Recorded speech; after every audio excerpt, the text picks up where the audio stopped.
Kung feeling nyo ay Monday ngayon, guys, mali kayo dahil Tuesday na tayo ngayon. Pero first day ng ating trabaho for this week dahil kahapon nga po is a declared holiday. It's National Heroes Days. Kumusta ho kayo? Kumusta ang inyong Tuesday?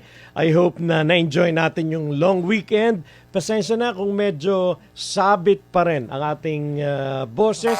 Tinanong ko actually yan sa doktor ko. Sabi niya, Tony, don't worry. That's because of the weather. Ayan. Even Attorney Rolex kanina medyo namamalat din ho siya. But anyway, hindi ho tungkol sa malat yung pag-uusapan natin dahil very interesting ang ating pag-uusapan. And by the way, joining me this afternoon ang ating partner, ka-partner Lilibet. Magandang hapon. Magandang hapon ka, partner Tony, at magandang hapon po sa lahat ng mga nanonood sa atin ngayon dito sa programa ng Napatok. Ako pa ang makakasama niyo ngayon, si Lilibet Yap. At live na live po tayo mapapanood sa DZAR 1026 sa SMNI News page at mapapanood din po tayo sa Digital Channel 39. Yes. Alam mo ba yung title natin para sa ating episode today? Helping Farmers Grow with Every Scoop and Bites. Nakatikim na ba kayo? Or nakarinig na ba kayo ng ice cream mula sa tilapia or tilapia ice cream? O, di ba? Parang siguro sasabihin ng iba na, hey, Tony Cuevas, meron ba nun? Yes! Kung ang tanong nyo ay kung meron nun, definitely meron. Natikman ko ho kanina. Alam nyo, dumating yung bisita namin kanina habang kami ho ay nagla-lunch and very timely, pinatikim na rin ho sa amin itong tilapia ice cream, parang dessert. At actually, hindi lang ho yung tilapia ice cream. Later, kapartner Lilibet, don't worry, patitikmin ka rin nila. But since ready na sila, ready na rin tayo. Guys, keep on watching. At baka ho kayo ay hindi pa nakakatikim. It's about time na matikman nyo ito. Ang ating first guest this afternoon ay ang managing partner ng Vera Bella Enterprises. Na may negosyo nga pong Dairy Scoop and Bites. At napakaganda nung kanilang ginagawa dahil nakakatulong sila doon sa ating mga tilapia farmers, ka-partner Lilibet. I-welcome natin si Dr. Dana Vera Cruz. Magandang hapon, Magandang hapon, ma'am. Magandang hapon po, Sir Tony and Ma'am Lilibet, at sa ating pong mga listeners and mga viewers din po ng DZAR. Over the globe. Yes, thank you for having us here. Thank you also, Doktora, for your time. And siguro magandang simulan natin ito. May negosyante ba sa pamilya, Dr. Dana? Wala po, ako pa lang po. Ikaw pa lang. Pero hilig mo ba ang mag-business? As far as I remember, nung bata po ako, kasi we grew up in an academic community.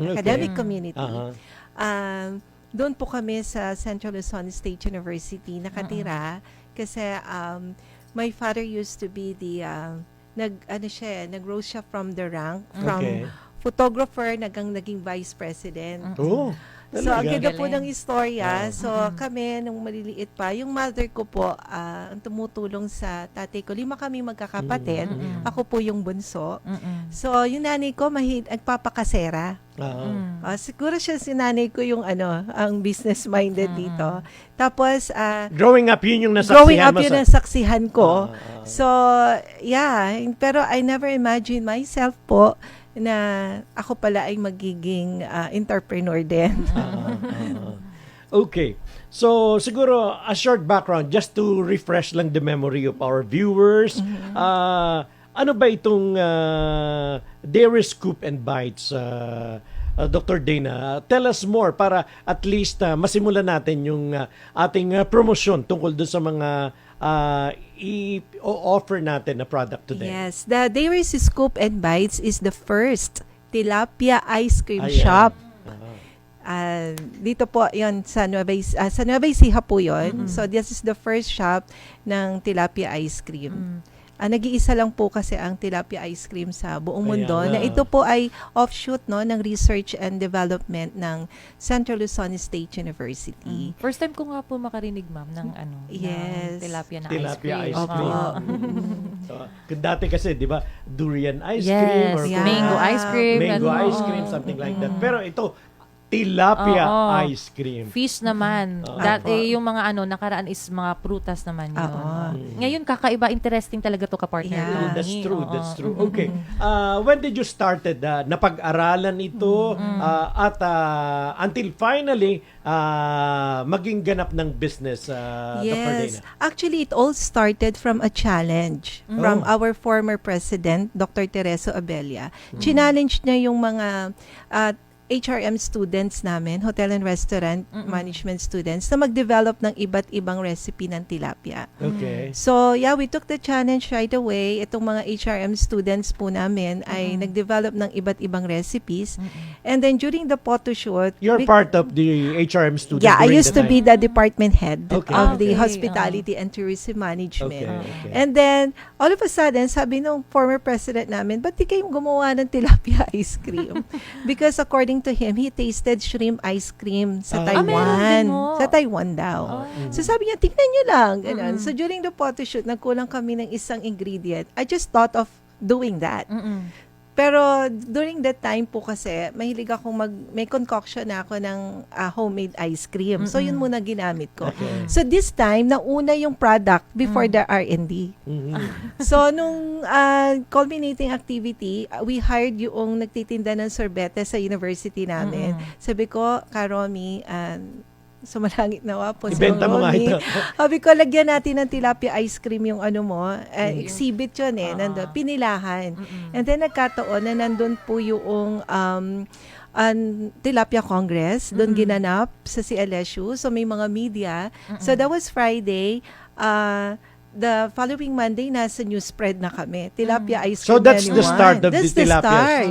ice cream. That's the start. Oo. Tapos, nag-clamor na marami ng demand, hindi pa naman namin na-develop. Until the government funding agency provided us, the DA BAR, provided us 2 million for its enhancement Okay. and pre-commercialization. So that lasted for 2 years. At during that year, during the implementation of the project, we were invited to have an exhibit sa World Trade Center for the SIAL innovation. Salon International de la Agroalimentaire, na tayo po ang nanalo as gold champion, winner sa food innovation noong 2016. Then, nagclamor na po lalo ang media. Nagkaroon na ng demand for the ice cream habang ini-enhance pa namin. So, Nararamdaman ko yung feeling mo, Dr. Dana, na from the start, you are part hanggang sa ngayon na eto na, malayo na yung narating and very soon magiging readily available na ito sa ating mga kababayan. Pwede na ba nating i-reveal or later na lang siguro? Curious lang po ako, Doktora. Yung tilapia po ba, anong tawag doon? Yung the fillet. ginagaling, Yung oo. fillet po ang ginagamit namin. Fillet, Yung yung- mismong meat. So, pinifillet siya. Paano po Kala mo yung tinik.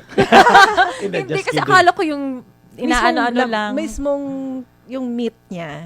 Imimix dyan dun sa... imimix dun sa- dun We have the process kung paano. So actually, the Flavored lang technology- talaga yung yung tilapia na... There's really As flakes in, ng tilapia dyan sa ice cream. Really? Mm-mm. Sige, mamaya matikman ko din yung ka-partner.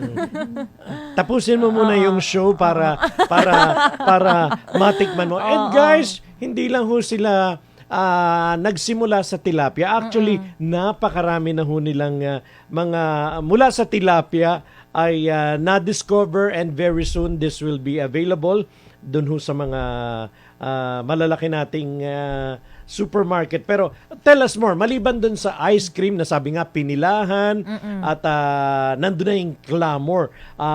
Ano pa ba yung mga iba pa na produkto ng Berabella Enterprises? Yeah, so doon po sa ice cream natin, we have different variants. Okay, meron kaming classic cup. Yun yung nasa cup na 3.5 ounce. Ayan. Then we have classic sandwich. Oh, may Tilapia meron ice din po. cream. Okay. Sandwich. Ayan. And then we have ito, fry sandwich. witch, yung classic sandwich coated with chocolate. And then we have praline crunch. Yan yung parang natin, yung naka on stick with Yeah. chocolate covered with roasted tilapia po yan. Oh. and steamed tilapia. Yung sinasabi po ni Dr. Dana, tayo hong mga 80s, 90s, yung ice drop ho, di ba? Usually ganun yung composition nun. May stick, may tangkay Meron para hindi mo tangkay. siya hawakan. So, Yes. eto ay ganun din. Apo. And then, nung nagbukas po kami ng aming first shop, we introduced the fried tilapia ice cream roll. Okay. So, meron kaming machine na doon po ipine-prepare kung ano yung flavor na gusto nyo. Now, we incorporated na yung mga fruits with tilapia ice cream. Yan pong fingerlings namin na cookies din, tilapia oatmeal cookies. Oatmeal, ito. Minimix din namin sa ice cream yan para mas mataas pa yung protina. Okay. So, napaka lawak ng inyong ilang kayong nasa research nito, Doktora? Okay, the research team composed of 10 faculty members of CLSU, but yung nag-business development na kami, 2 na lang po kami. Kayo na lang ang natira. Nag-partner. Opo. So, that's the name of the company, the Verabella, from our last names. Yung pong first name ay yung brand name, Dairies. Aha. Anong taon po nagsimula si ma'am, tilapia ice cream? Actually, the actual R&D 2015. 2015. So, it took us actually 8 years almost to 8 get years. here. Ah. Para ma-commercialize siya. Ang dami po namin pinagdaanan since the technology is owned by the university. So, talaga pong inaral namin yung proseso for the tech transfer. At may mga batas naman po tayo na sinusundan dyan. Sana po nakakarating si ma'am, tilapia ice cream? For now, doon pa lang sa Nueva Ecija. Pero meron na kaming mga initial meetings dito sa NCR na hopefully mag-push through na. Yes. Kasi kakaiba siya, ma'am eh. Parang pipilahan talaga siya, nafe-feel ko. And even the packaging, Yes, kumbaga maganda yung packaging nila.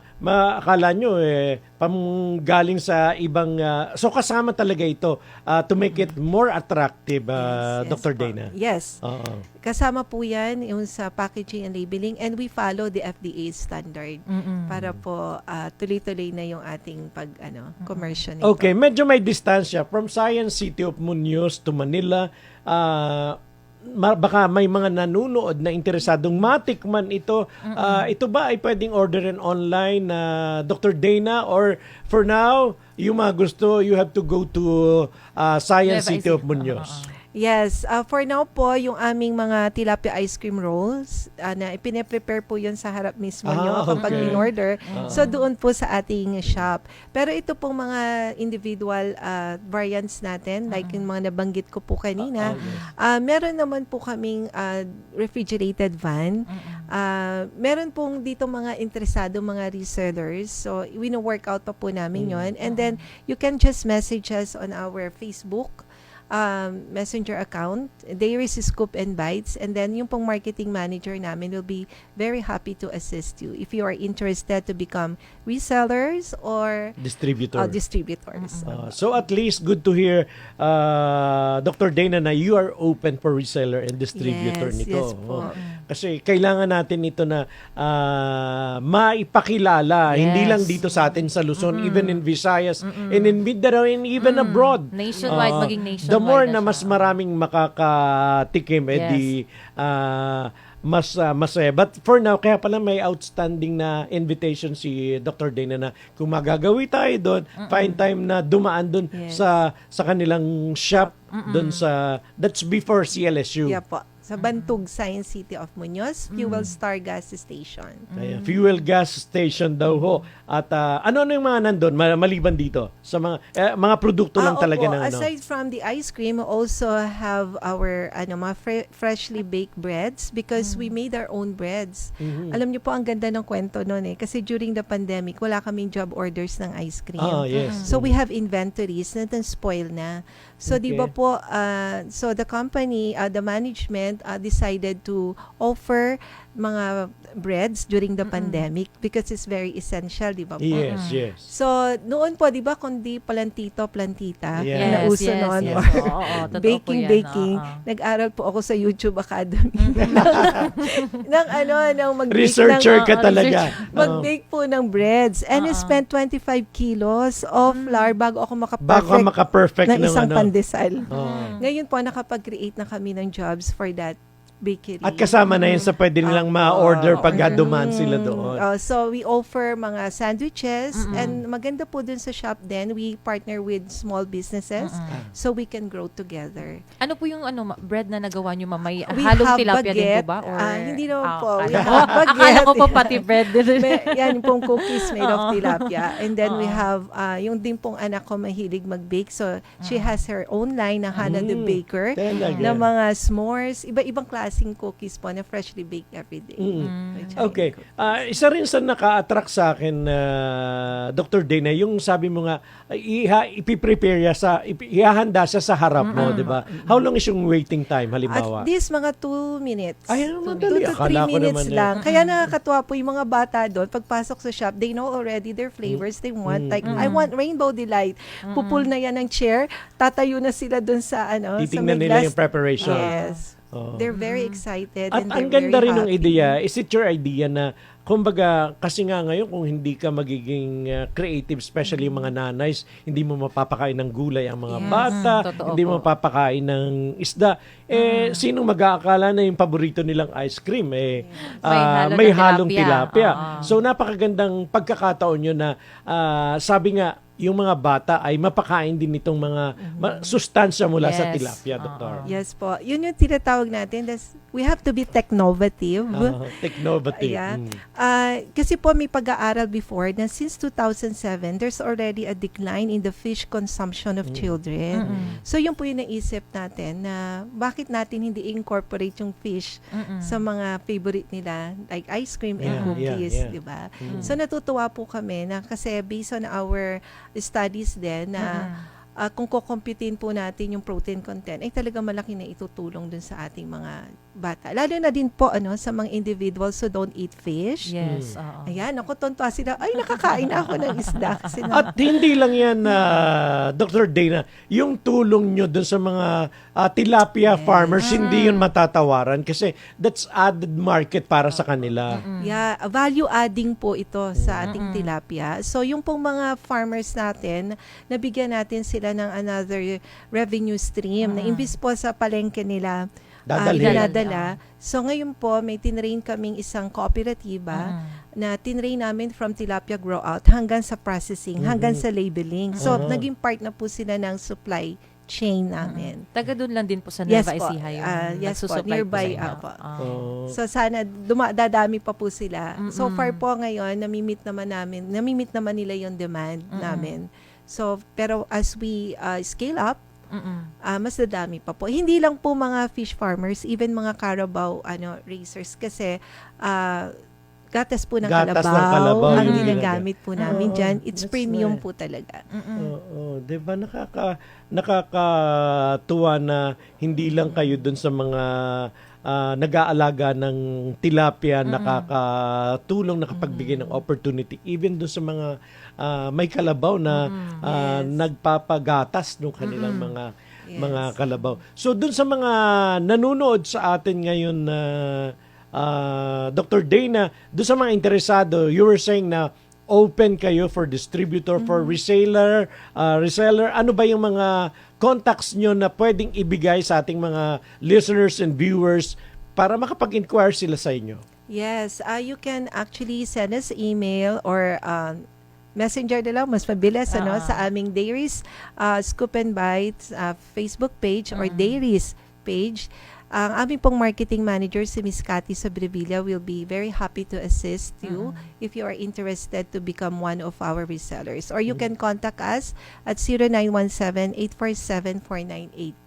Ayan. So, yan ho yung mga contact numbers na pwede ho nyong tawagan just in case kayo ho ay interesado, gusto nyong mag-inquire. You were saying kanina, Dr. Dana, na nandyan yung gobyerno, natulungan na kayo, kaya nakarating na kayo dito. So, this holiday season, ang dami na namang mga trade fair, ang dami na namang mga bazaar na yan ay kinonsepto, ginagawa nila para makatulong doon sa mga nagsisimula pa lang na i-promote yung kanilang mga negosyo. Para mas lalong so, makilala. dadalhin din nyo dito sa, magjo-join din kayo sa kanila. Yes po. Actually, we are also partner with our DTI sa Region 3 po. So, lahat naman po ng mga exhibits, trade fairs, lahat po ay ini-invite nila kami. Sometimes po hindi na kami nakakasama din kasi medyo nagsasabay yung ano. Pero they're very supportive. So, you have mentioned... Dito sana sa Opo. Manila, Sa Manila, sa SMX this po, holiday mga season, kasi expo. kabi-kabila dito. Meron pong this coming October Po Opo. sa PCCI na ano po, Expo. Yes po. Sasali po kayo dun, ma'am. Sana Parang- makasali kayo para yung mga taga Manila din. Oo, ay, matikman naman nila yung matikman din dito. tilapia Yes ice po. cream. Okay. So, dito sa, for now, parang competition, parang wala kasi kayo pa lang yung nagsimula nito eh. oo. So, Walang compete. ang ginagawa mo as a researcher, kumbaga, ma-improve pa. Any plans pa in the near future, Dr. Dana? Ano pa ba yung mga iniisip nyo na makakatulong para sa inyong mga produkto? Yeah, we're considering po yung expansion with God's grace. Yan po, Yes. pinagdadasal po namin Oo. lahat ng mga aming mga gagawin in the near future. So, we can offer franchise kasi marami Marami na na pong nag-inquire. nag-i-inquire. Akala nga po nila franchise na yun. So, yun po, we are considering that. At yun po, yung mas marami pa kaming makapartner ng mga farmers. Yes, Para yes. po, kasi importante na yung Nasusustain naman sustainability. yung needs. So far po. So, pero Pero pag kailangan lumaki pa na namin. yan, Yes eh, po. be ready for that, Dr. Yeah, Dana. it's a big Dapat malakihan na positive talaga. problem. Pag ano, if ever. That's correct.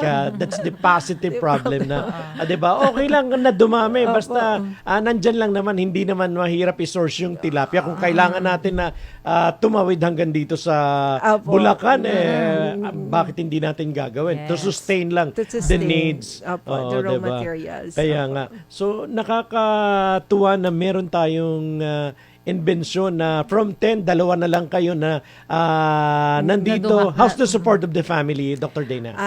Very supportive po at lahat sila din very excited sa magiging ano pa po ang future ng Dailies. Lalo na po nung nag-open kami ng first shop, talaga ang support po ng husband ko. Actually, my daughter, she's a CPA, but she resigned from her work and she's the one managing the company now. Ganon. Ganon po Galing. niya kamahal yung tilapia ice cream. Oo. Kasi nakita po niya yung ano din ng mga tao. At ang pinakaano po doon, ang dami naming natulungan. Lalo na nung pandemic, nakapag-create kami ng jobs. So, before, 4 lang po yung staff namin. Ngayon, 18 na po yung staff. So, Diba? yun po Very yung rewarding, nakakaano po. Dr. Opo. Dana, na Yeah. matutulog ka sa gabi na alam mong naging instrumento ka, nakatulong Yes ka, po. may mga kababayan tayo na natulungan ng inyong business. So hopefully, the way I see it, mabait naman si Dr. Dana, kaya hindi naman siguro ipagkakait ng Diyos yung mga wishes mo na sana ay iyak ko tuloy. sana ay mas marami pa kasi mas lalawak yung business, mas marami tayong mga farmers Na ang matutulungan. matutulungan, di ba? So yung magandang domino effect Yes. nitong paglago ng negosyo. So pwede rin po siyang yung shelf life nito, Dr. Dana. Yeah, ano po yan, yung pong cookies namin ay nasa 3 months po yung aming ice cream. Kasi Okay. wala po siyang preservative. Ah. Really? Yun po yung Kailangan isang lang nasa maganda pa. freezer. Opo. Pero hindi naman daw po natatagal na Okay, ganun. kaya nga. But freezer. usually, mayroon pa rin Opo. yung nakalagay pa rin yun sa label Opo, na. nakalagay naman po siya. Pati allergens, nakalagay din po for those, kasi may nuts po siya. Ang galing. Opo. Anyway, Dr. Dana, hindi ito yung unang pagkakataon. Soon na may mga ilo-launch pa kayo or you need to promote more of your products, the Verabella. Nandito lang ho yung program. Medyo malayo nga lang, nasa Manila kami, nasa Nueva Ecija kayo. Pero yung distance naman, nababiyahe naman yan eh. Kasi, kung ba nabasa yung pagod daw kumbaga wag indahin na ipahinga mo lang yan mawawala yan. Mawawala din yan. So, Dr. Dana, I'm giving you the floor to invite again all our viewers, all our listeners to find time to visit your shop dyan sa, ano ulit yung barangay? Bantug Science City. Ayan, Bantog, Science. Sige, go ahead, Dr. Dana. Yes, sa ating po mga televiewers and listeners, don't forget to, pag po na pasyal kayo up north, pwede po kayong dumaan sa Dairies, Scoop and Bites para matikman nyo po ang iba't ibang produkto ng tilapia ice cream. So, andito, nakalocated po yon sa Fuel Star Gas Station sa Bantug Science City of Muñoz, Nueva Ecija. Welcome po kayo lahat doon, mga TikTokers. Marami na pong mga nagbablog. Oo nga. Invite mo sila one time para makatulong din mas sila. lalong makilala. Yes, punta po kayo doon at matitikman nyo po ang hindi malilimutang sarap na nag-iisang tilapia ice cream. Tilapia ice cream. Akala nyo, Award-winning. Award-winning. Well, that's because of the quality, yung recognition na binigay sa inyo. A year after, na-recognize na kayo, Opo. Dr. Dana, di ba? So, that's something. So, good luck. At sabi ko nga po sa inyo, hindi ito yung unang pagkakataon. Kung may maitutulong pa kami para ma-promote pa natin, nandito lang ho kami. And every day, nandito kami, Dr. Dana. Isang tawag lang. Luluwas ka nga lang. But anyway, Thank you so much. good luck, kapartner Lilibet. O, diba? Ice cream mula sa tilapia, Yes. tinapay, at iba't iba pang mga may sangkap na tilapia yung narinig natin na pwede ho nyong puntahan doon sa kanilang shop dan sa malapit ho sa Science City. But for now, kailangan nating mag-break mga kapartner. Oras natin 33 minutes. Makalipas po ang 1 o'clock, babalik pa rin po ang patok. Dr. Dana, thank you very much. Thank you so much din po. God bless.